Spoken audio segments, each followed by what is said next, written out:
Le sport pour les athlètes handicapés existe depuis plus de 100 ans et les premiers clubs de sport pour sourds existaient déjà en 1888 à Berlin.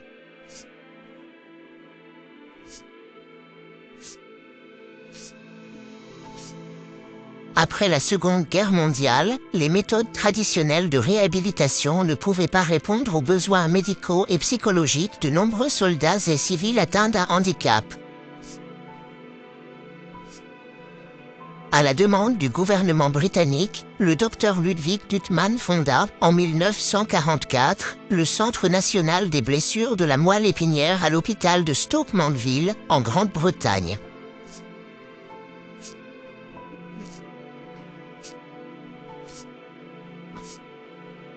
Guttmann a introduit le sport comme loisir et comme outil d'aide au traitement et à la réhabilitation. Les Jeux de Stoke Mandeville ont vu le jour le 28 juillet 1948, le jour de l'inauguration des Jeux olympiques de Londres. Le Dr Guttmann a organisé la première compétition pour les athlètes en fauteuil roulant qu'il a nommé les Jeux de Stoke Mandeville, un jalon dans l'histoire paralympique. Ils impliquaient 16 militaires et une femme blessée qui ont pris part au tir à l'arc. En 1952, des anciens combattants néerlandais ont rejoint le mouvement et les Jeux internationaux de Stoke Mandeville ont été fondés. En 1960, pour la première fois, les Jeux internationaux de Stoke Mandeville ont eu lieu dans le même pays et la même ville que les Jeux olympiques, c'est-à-dire à Rome. Ils sont entrés dans l'histoire comme les premiers Jeux paralympiques, avec 400 athlètes de 23 pays. Les premiers Jeux olympiques d'hiver ont eu lieu en 1976, à Älvsby, en Suède. Le terme « paralympique » faisant référence à « parallèle » de la préposition grecque « para » et « olympique » illustre la manière dont les deux mouvements coexistent. Paralympique est le terme officiel des Jeux depuis 1988.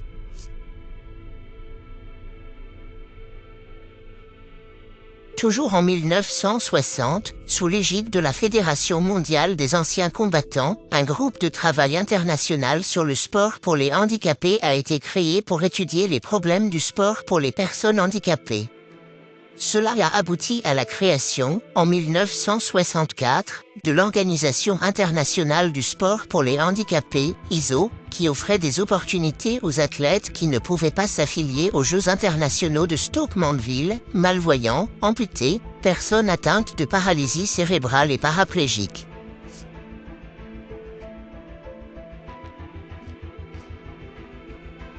Enfin, le 22 septembre 1989, le Comité international paralympique a été fondé en tant qu'organisation internationale à but non lucratif à Düsseldorf, en Allemagne, pour agir en tant qu'organe directeur mondial du mouvement paralympique.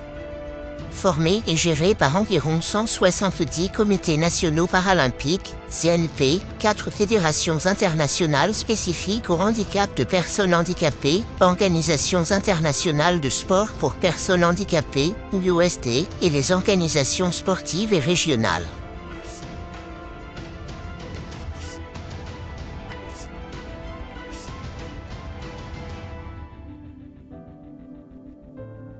Le symbole actuel de l'IPC, logo, a été créé en 2003.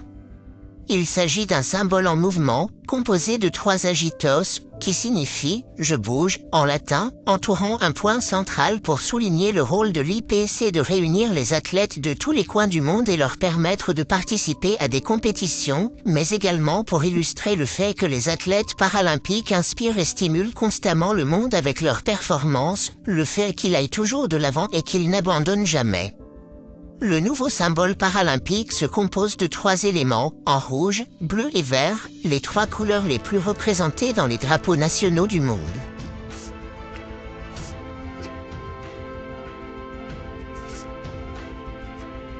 Le siège de l'IPC se trouve depuis 2003 à Bonn, l'ancienne capitale de l'Allemagne.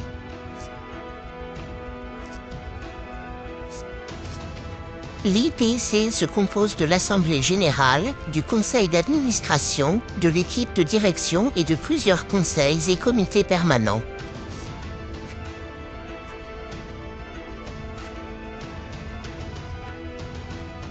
Le mouvement paralympique s'appuie sur les 4 valeurs suivantes.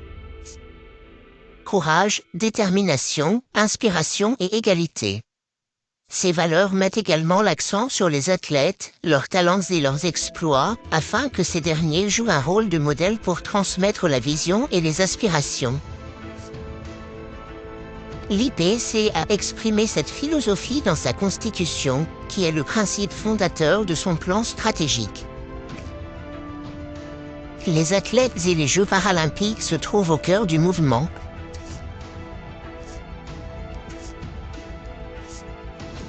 Leurs performances et leurs histoires incroyables enseignent les valeurs d'acceptation et d'appréciation aux personnes atteintes d'un handicap.